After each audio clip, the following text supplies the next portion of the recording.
Les principes d'intervention en santé publique permettent de protéger la santé de la population. On en dénombre 5. La veille et la sécurité sanitaire, la prévention, la promotion de la santé, l'éducation à la santé, et enfin, dernier principe d'intervention, la restauration de la santé.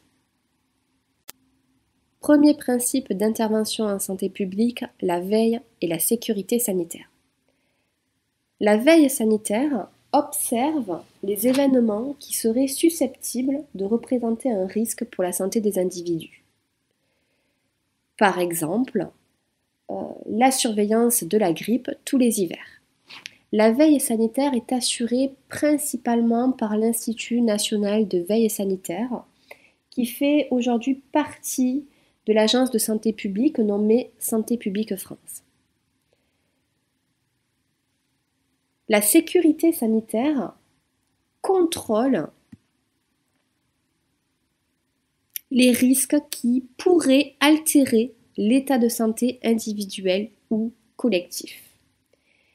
Elle est assurée principalement par des agences sanitaires.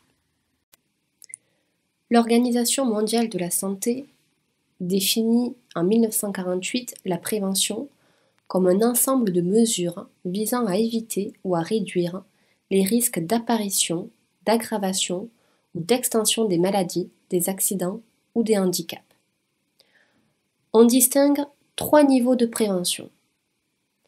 La prévention primaire, c'est l'ensemble des mesures qui interviennent avant l'apparition de maladies.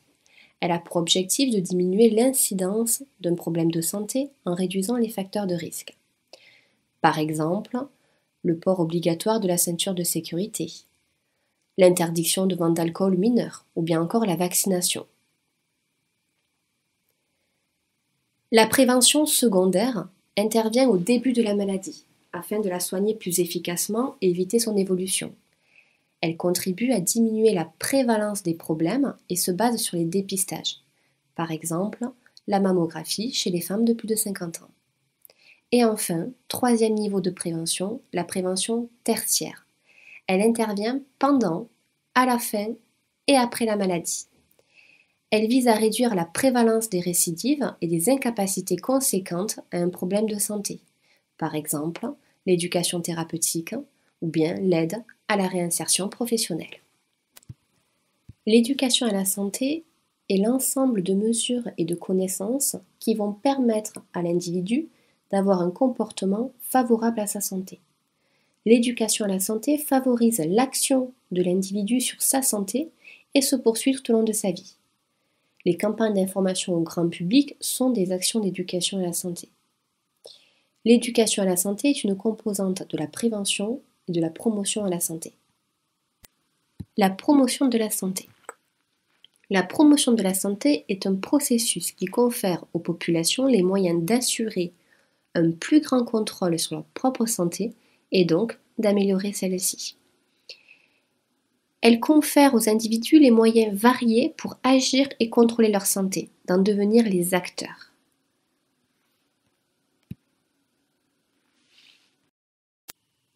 La restauration de la santé ou la médecine curative.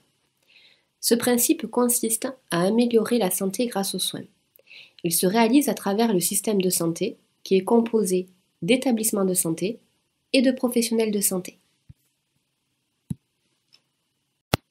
Pour reprendre, les différents principes d'intervention en santé publique sont la veille et la sécurité sanitaire, la prévention, l'éducation à la santé, la promotion de la santé et la restauration de la santé.